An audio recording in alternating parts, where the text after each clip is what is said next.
Today I want to run a little experiment. One of the most iconic house music tracks of the 90s, and in fact the last 25 years, has been Stardust's Music Sounds Better With You.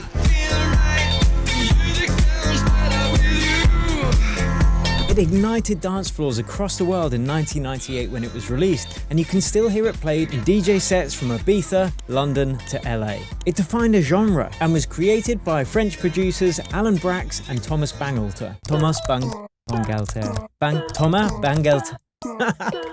Bangalter. And was created by French producers Braxe, Thomas Bangalter and singer Benjamin Diamond. It's all based around one short sample from an old Chaka Khan record released in 1981. A very fine year, by the way. And the track is called Fate. Alan sampled the loop in his SB1200 hardware sampler, sped it up slightly, created a bass line on a Korg Trident, recorded vocals from Benjamin, ran it through an old Alesis 3630 hardware compressor, and history was made. So, what's the experiment I'm going to run? Well, I want to see how close I can get to the original just using the stock plugins from within my DAW, in this instance, Ableton Live 12.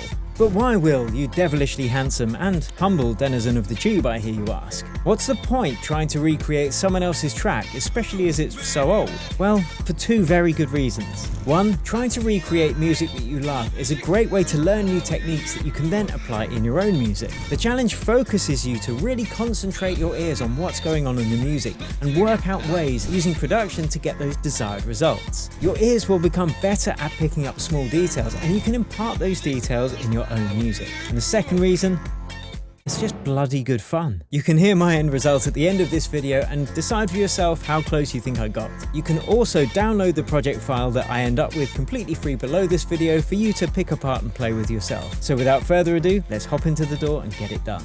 So the first thing we need to do is capture the sample. So I've just gone to YouTube and I've gone to Fate by Chaka Khan. Now this won't be super high quality because it's from YouTube, but that's okay. Having a little bit of grit in this sample is actually something that we want to create, and I'll show you more on that in a couple of minutes. So let's press play. Straight away, there's the sample. So here's how we sample it. Now I'm using something called Loopback Audio on my Mac, so I can route different applications internally and then record them directly into Ableton. So I've chosen Safari here. Now I'm going to go to Ableton. What we need to do is create an audio channel like so. I'm going to open up my preferences and then choose Loopback Audio as the input device. Now I'm going to make sure that I've got stereo channel selected, arm that track and press record. Now I'm going to quickly go back to Safari and start the track from the beginning. Hit stop. Let's go back to Ableton and we can see it's recorded it in. Now let's just get rid of everything we don't need. Don't need the beginning bit. That's where the sample starts, isn't it? That kind of first organ hit. Yep. So let's just get rid of everything from before it and then drag it over to the beginning. And then this is our sample. Next thing we need to do is warp this. So I'm just going to trim it and make sure we don't have anything else over and above what we need. Then I'm going to use this really cool technique you can use in Ableton. And I can just hold Shift and drag the end of the clip over. So that's why you have to make sure that you've edited beforehand. We can go into the clip. We can make sure it's warped Complex Pro. And then we can tweak these warp markers if needs be. We can see things get in and out of sync. Let's just select loop and listen to it.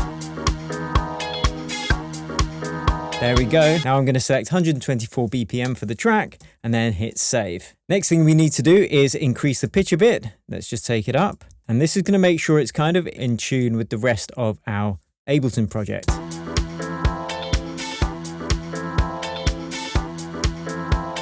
And we can tweak the formats a bit.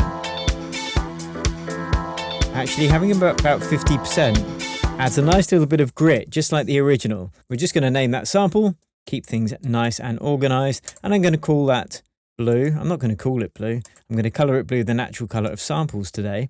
Now what we need to do is process this to make it a bit more gritty, like that EMU SP1200 sampler that Braxe used for the original. So first I'm going to make this mono by adding a utility plugin, because at the moment that boom, boom sound is going off just to the right. So we want to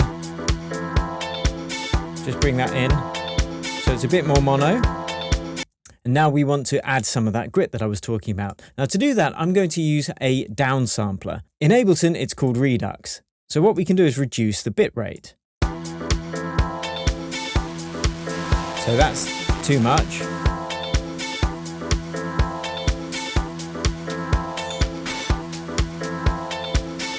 Just dry wet control, so that's where it was. We just wanted to grit it up a little bit, and this has done exactly the job. Next thing we want to do is add some phaser, and that's going to give it this lovely sweeping sound that's really prevalent in that French house sound. So I'm just going to use the stock phaser that comes in Ableton, and we're going to make sure phaser has been selected.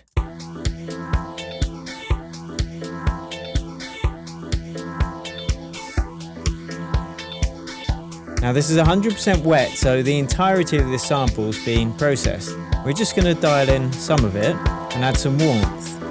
Again, it's going to grit it up a bit. Add some feedback. So we're starting to get that French house sound. Next thing I want to do though is add some parallel processing. Well, this technically is parallel processing because we're using the dry wet control, but I'm going to add an auxiliary channel. So we've already got a couple in there. I'm just going to feed some out to this hall reverb, which is on auxiliary channel 2.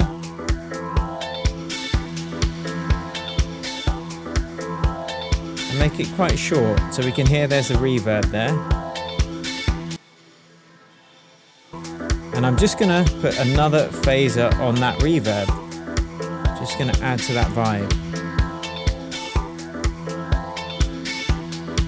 It's very subtle. Oh, I forgot, on the main sample I actually need to do a little bit of EQ because we don't want those bass notes fighting with the kick drum which we're about to put in, and our bass line of course.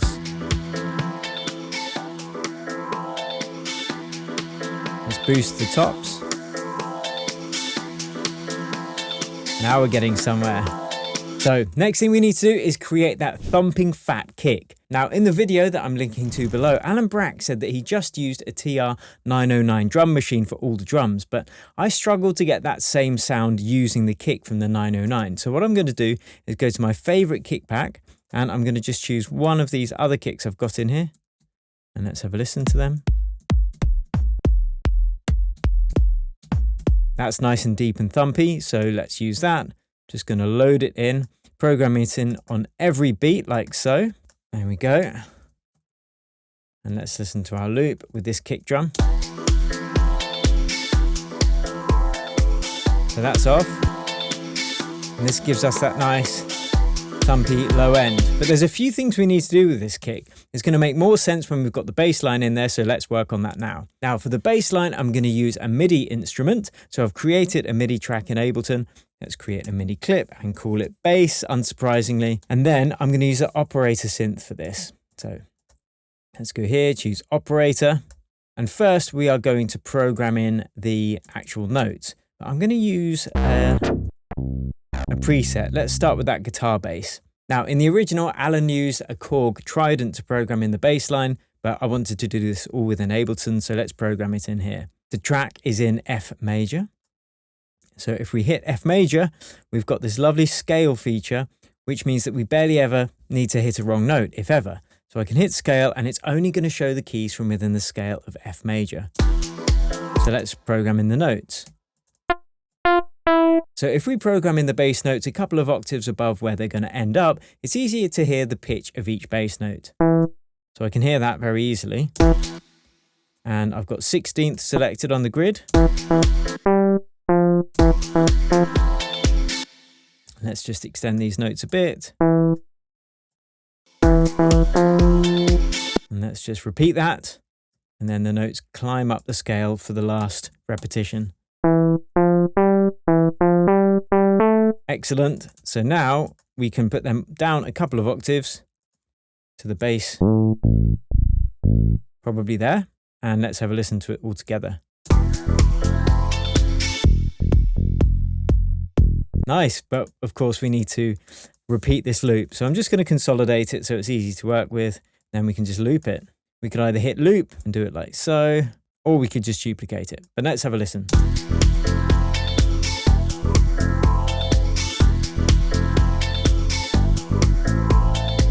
Oh, so close already. But all of it comes down to the processing from here on out. And this is one of the biggest struggles people have with recreating this track. Processing it correctly to get it sounding like that lovely, warm original. So first thing we're going to work on is the kick. Now we've started off with this. It's a good start. But I want something with a bit more character, so I'm actually going to layer a top kick into this as well. Now for the top kick, it's a bit cheeky, but I sampled it in exactly the same way as the Chaka Khan sample from the original Stardust track. So we've got this top kick from that part in the track where it just goes 1, 2, 3, 4 with nothing, and then the beat comes in. So this is it on its own. So let's just add that to every kick, and then we're going to get them blending together in a lovely fashion. So let's just loop that. We'll take out the low end of this because we don't want it to fight with our main kick. With our other kick. Sounds good. And now for our main kick, and this bit's something I haven't shown before, we actually want to make it sound a bit softer to fit in with that vibe of the track. So let's just tighten it up a bit in terms of the length, make it a bit shorter. And then we're going to actually add a little bit of attack. So if we listen to it on its own, it's going to start going woof, woof, because we've added some attack to fade in that initial transient. Like that. So we're just going to add a little bit though, maybe 10 milliseconds. So that's where it was. We're just going to soften it to get that old school vibe. Now, because we've softened it by 10 milliseconds, I actually want to add a little bit of delay and have the kick play before everything else, because otherwise it's going to be slightly out of sync. Now, the way you do this in Ableton 12, at least, is we can go to the mixer view and then we can show the controls, track options. And I'm just going to put minus 10 milliseconds for this kick to kind of counteract the fact we've just added 10 milliseconds at the beginning of it. So now it should all be in sync, and this is what we have at the moment. So it's got that slightly looser, pillowy feel. Okay, next thing we want to do is process those kick drums together just to get them gelling.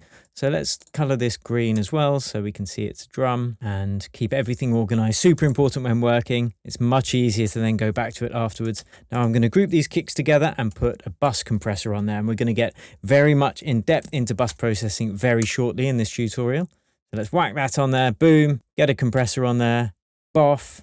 We're going to keep the attack at 1 millisecond or 1 second, whatever it is, and then take the release down to 0.1 seconds there. And we're just going to add 10 dB of gain reduction. And then makeup gain 10 dB.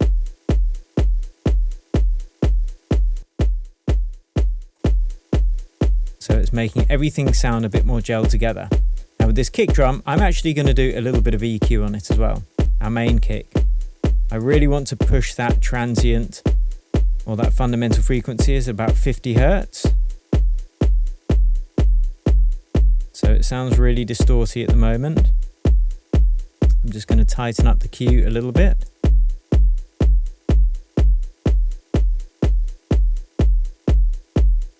So it's going to squash those kicks together. I'll take the threshold down a bit. We want it to be 10 dB of gain reduction. And then what I'm going to do is I'm going to make sure that in total the kick is no louder than 12 dB, and that's going to allow us to keep working on our mix without running into clipping on the master channel. Okay, next part of the processing is the bass. So what we're going to do is process that bass a bit. I'm using my magic list there, but it helps. We want to add a little bit more character to this. So what I'm going to do is use the bass bus, or drum bus rather. It comes with Ableton. And all that's going to do is add a little bit of drive.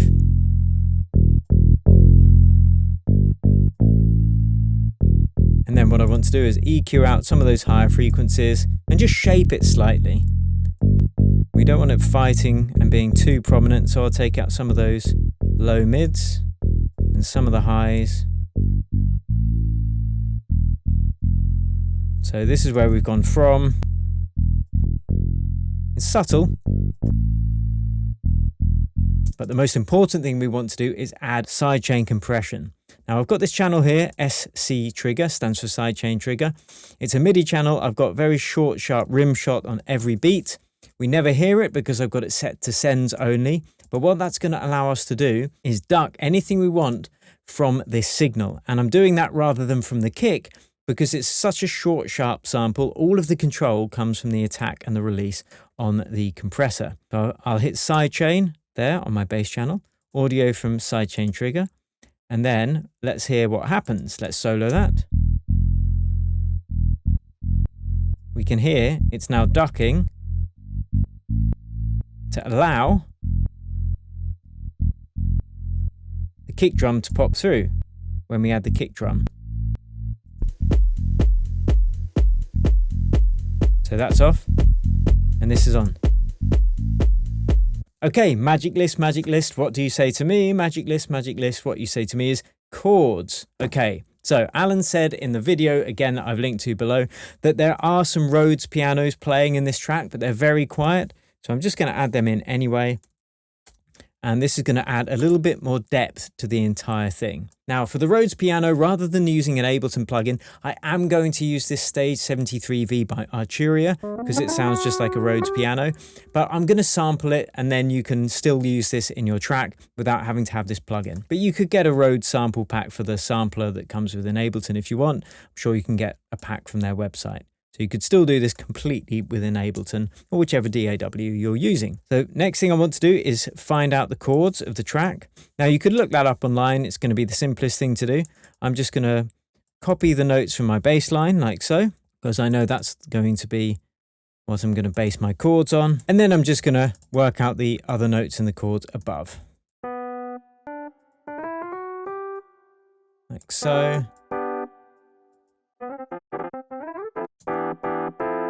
Nice. So let's just copy that. And I think we can just repeat the last chord because it's just the bass notes changing. So now we've got this for our chord progression with the bass line.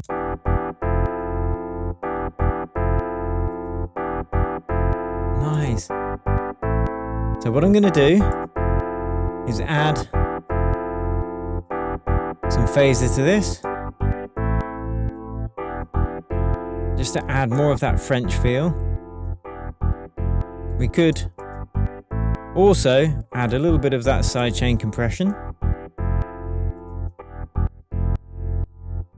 All together so far.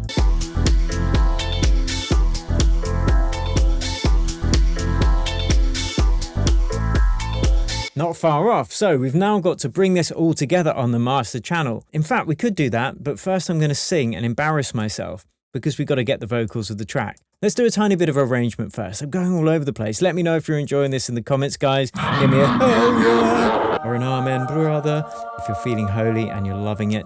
So we're going to get rid of everything apart from that main loop. In fact, what I'm going to do is I'm going to duplicate that main sample loop. And for this one, I'm going to process it slightly differently. So we're going to start with a sample that's being processed slightly different. We're going to take off the phaser flanger. And we're going to change the EQ settings because this is going to be the first part where it's just filtered out. And then it's going to switch over to the main sample at this point when everything comes in, which is going to give a big impact to make the stereo feel just go out. So get ready for that.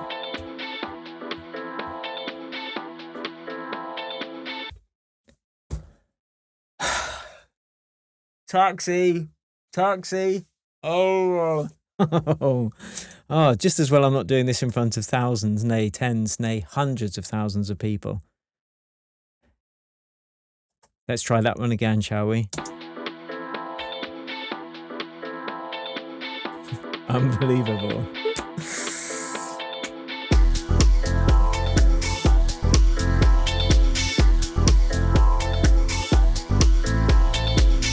Now, this is all getting a bit intense. You can hear it's not really gelling. This is where the magic of the master channel works on this track.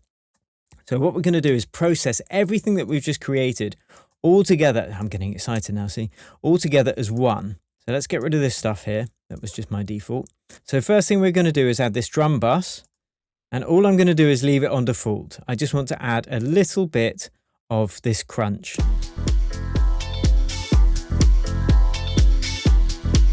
It's just going to bring everything together a little bit.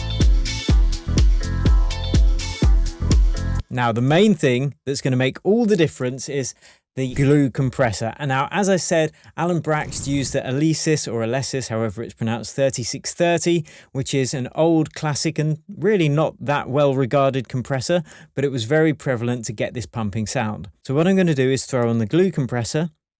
I'll leave the attack on 1, and I'm going to put again the release down to 0.1.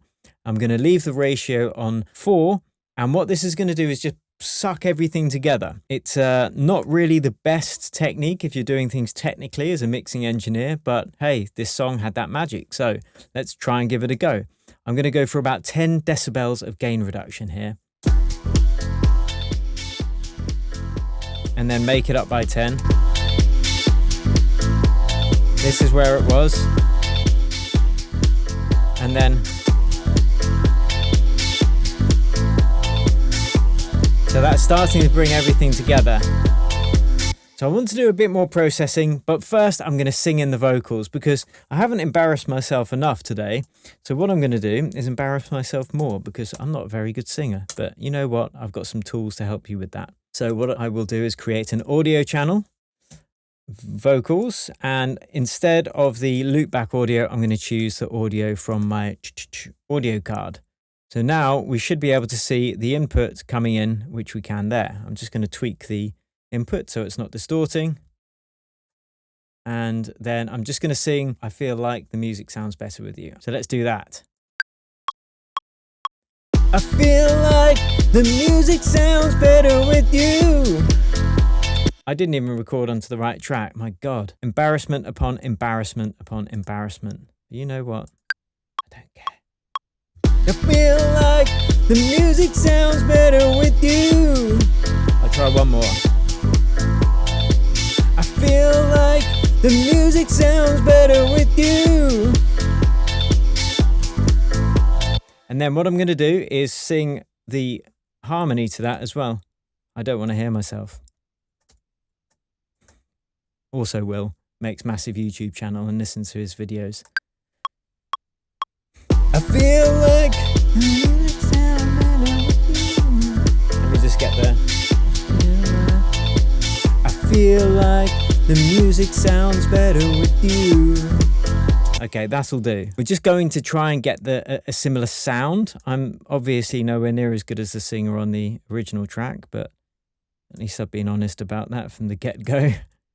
And what we're going to do is use an auto-tune on this. Ah, the Holy Grail. I'm actually not able to do an auto-tune within Ableton, but I'm just going to presume that you're an amazing singer, so you don't even need to use auto-tune anyway. I think Real Tune is the one that I like to use, by Waves. Link to it below. Nice and easy to use. And I think the key is in F major. I think the track's in F major. So let's just use that and tweak this vocal a bit. I feel like the music sounds better with you. Wow. I'll try one more. That is bad, isn't it? I feel like the music sounds better with you. Okay, that's better. So we'll go for that one, even though it's clipping. So firstly, I'll go in there. I'll tame in this bad boy. Oh. Now I know why Okay, here's a story. I was recording in a studio when I was in a band. I was the keyboard player, right? And the producer. But I also did backing vocals sometimes, especially if we performed live.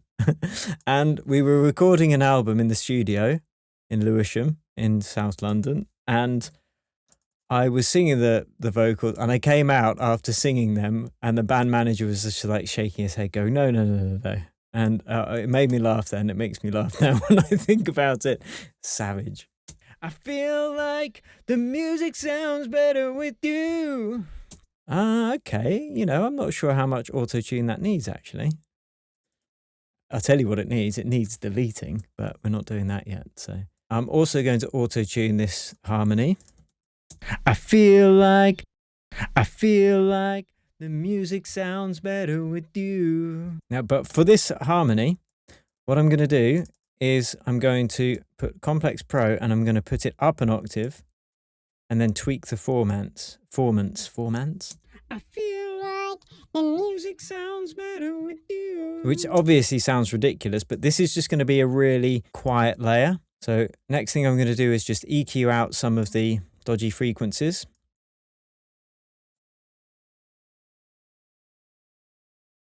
I feel like... Okay, and now let's put the EQ on the main vocal. I feel like the music sounds better with you. Okay, now what we want to do is add another one of those compressors. Again, he used the analyse. What I'm going to do is just copy that onto the vocals and put the same settings in. So it's going to be really compressed quite hard, and I'm going to make sure that we've got about 10 dB of gain reduction. I feel like the music sounds better with you. Because then it kind of pushes out those breathiness bits. And that's very prevalent in the Daft Punk stuff as well. I feel like the music... That sounds so bad.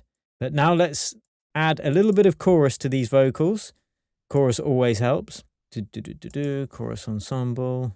Let's go chorus classic, see how it sounds. And I'm going to add a little bit of room reverb on there as well. And now for the harmonies. Again, I'm going to add some chorus on there just to make it a bit wider and a bit softer and smoother. So that's all we need from those harmonies. Last thing I'm going to do is put those together, group them like so, and we're going to add a little bit of sidechain bounce to those as well. It's probably best if I don't use these vocals at all, but whatever. I feel like the music sounds better with you. Now let's mix in those vocals.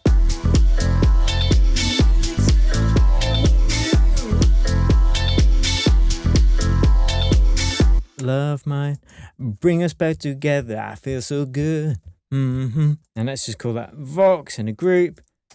And what I'm going to do is now go back to the master channel and see if we can just craft the whole mix and just shape it slightly in terms of EQ. And let's just shape it.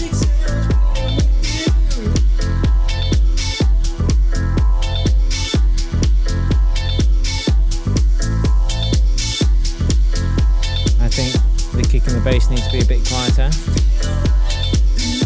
So what I'm going to do is group the kick and the bass together. We don't even need those drums. We're just kick and the bass. Here we go. I might add a little bit of bus processing on those as well. So this would be the K and B bus. So this is where the kick and the bass are going together to be processed as one signal. And this just allows us a little bit more control.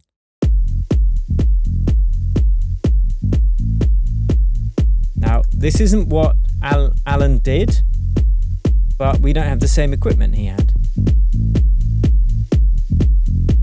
So I might try and add some of this boom at, again, the 50 Hertz, which is the fundamental. I think it's going to be a bit much though. Let's turn the bass down a touch. Yeah, it's too much. So I'm just going to add some on the kick itself, on the bass itself. So we got this. Let's just add the boom.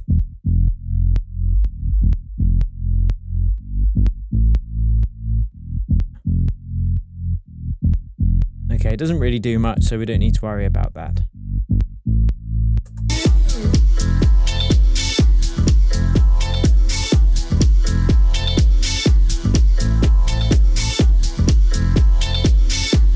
Okay, so what do you think of that experiment? Was it successful? As I said, you can download this. In fact, I'll do a little bit of work on it because I'll compare it to the original track, and then this is what we end up with.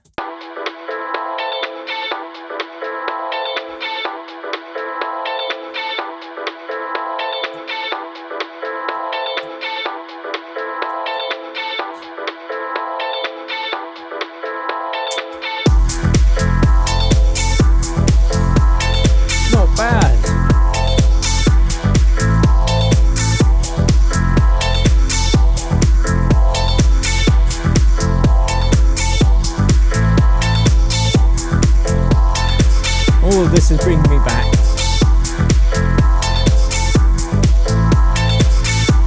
Now later on in the track, the bass line changes and goes down, so then I created this. resolution for me.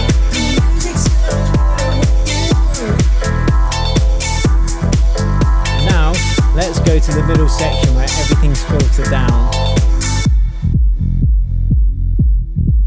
Nice. And I'm going to skip forward to the beginning just before the drop where we got the beats on their own. So it goes.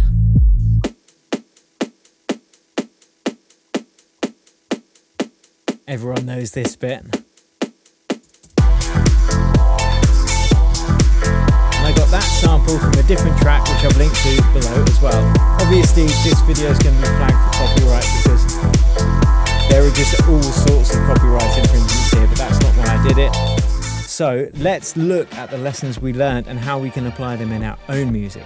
Well, the main one really is the ability for how we can sample from records and use them in our own productions. I think that's the main takeaway, I would say, and I've shown you technically how to do that if you are using Mac OS. There are other ways to do it as well, but this is just the one I use. The other thing I think we've really learned here is the importance of simplicity. This track took the world by storm and it dominated the dance floors for years. It still works today, and that's due in large to its simplicity and its memorability. And I think the third key takeaway from this is bus processing and how it can completely change the feel of a track if used correctly and if done in quite an extreme way. Now, that's not to say that you need bus processing, it just gives you some options if you know how to use it, and you have to think of everything coming together as one part of the signal, all together and being processed as one audio signal. Now, if you want to learn how to use AI to remix literally any track, then I've created a video for you right there which is going to show you an excellent tool to do exactly that. You can hear the track that I create using this technique, so if you want to find out how I made it from scratch, check that video out. But before you do, if you like this one, please give it a like and let me know in the comments below if you want to see me do more of these formats, and please consider subscribing to my channel. Thank you so much. I'll catch you over at that next video.